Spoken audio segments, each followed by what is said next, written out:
20 opisyal at kawani ng DPWH at 5 opisyal ng mga construction company ang naharap ngayon sa reklamong graft sa Ombudsman. Kaugnay po yan sa umano'y ghost flood control project sa Bulacan.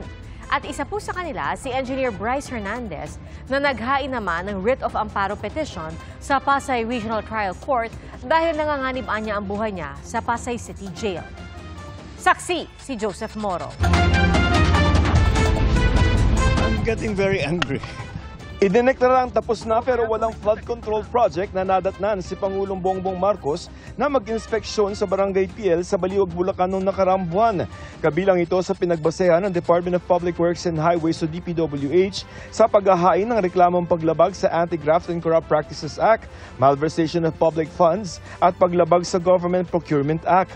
Mismong si Public Works Secretary Vince Dizon ang tumayong complainant sa Ombudsman. Kabilang sa mga sinampahan ng reklamo galing sa DPWH Bulacan District 1, sina dating DPWH Bulacan District Engineer Henry Alcantara, dating Assistant District Engineer Bryce Erickson Hernandez, construction chiefs na sina JP Mendoza at John Michael Ramos, pati ang iba pang taga-opisina ng District 1 hanggang cashier dahil nabayaran ng ilang ghost project tulad ng binisita ng Pangulo. Pinakita din ng Pangulo, may resibo na bayaran ang Sims Trading. So may nag-issue, may mga nag-authorize ng pagbayad doon.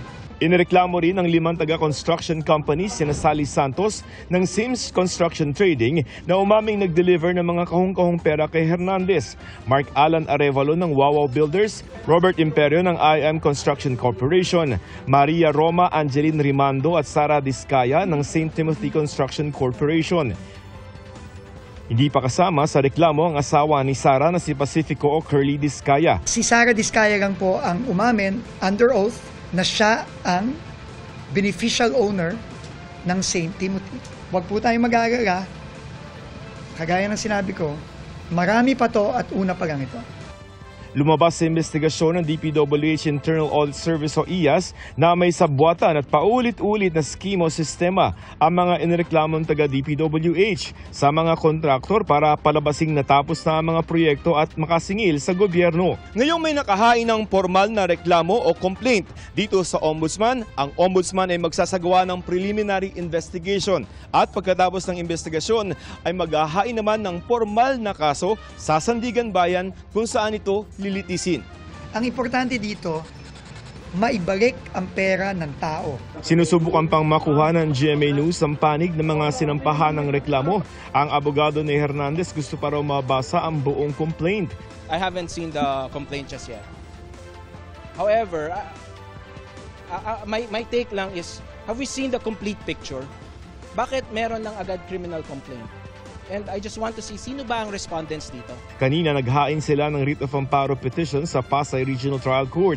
3 ang hiling nila, mabigyan si Hernandez ng witness protection order, mailagay siya sa witness protection program ng DOJ at mailipat mula Pasay City Jail papuntang PNP Custodial Detention Center sa Camp Crame. Ayon sa kanyang abogado, nasa peligro ang buhay ng DPWH engineer sa Pasay City Jail dahil yan sa mga ibinunyag nito sa Kamara. Kabilang ang pagpangalan kina Senador Jinggoy Estrada at Senador Joel Villanueva na mga nakikinabang umano sa mga proyekto ng DPWH. Right after the revelations were made, the threat became exponential. That's why it highly suspect yung pag-transfer sa kanya from PNP Custodial to the Pasay City Jail. The movant ay isang tao na si Bryce mismo ang nag-akusa. So this is not speculative. This is real. There is a threat and there is a threat sa security ni Bryce. Pangamba ng abogado ni Hernandez, posibleng maapektuhan ang mga susunod na ibubunyag nito oras na manganib ang kanyang buhay sa Pasay City Jail. What signal is the Senate trying to impress? Di ba? Here is my client courageously divulging details and yet he was brought to Pasay City Jail. Ano ang impact nun? Dadalawang isip na.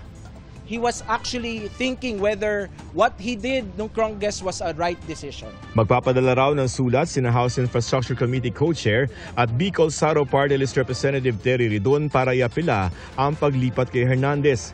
We have every reason to fear for the life of Bryce Hernandez in Pasay City Jail. He is at the center of being accused. si Senator Jingo Estrada and Senator Joel Villanueva in the greatest corruption scandal of this decade. Kasabay niya na itinanggi ni Ridon na may kaugnayan siya kay Hernandez. Kasunod yan ang pag-post si Senador Jinggoy Estrada ng yearbook photos na Ridon at Hernandez. Ang caption niya, "Safe kaya tayo sa kanila." Nilagyan pa ito ni Estrada ng mga hashtag tulad ng investigation o reunion. At kaya naman pala. We were batchmates in grade school, but he was never my classmate and he was never my friend. No, so medyo nakakatawa ho na inuungkat po ni Senator Jinggoy Estrada po yung mga yearbook pictures ko nung 12 years old po ako to make a connection to Bryce Hernandez. There's no connection with him. No? So I think that needs to be pointed out. The more important pictures would be the pictures of him with engineer Henry Alcantara, Yusek Bernardo.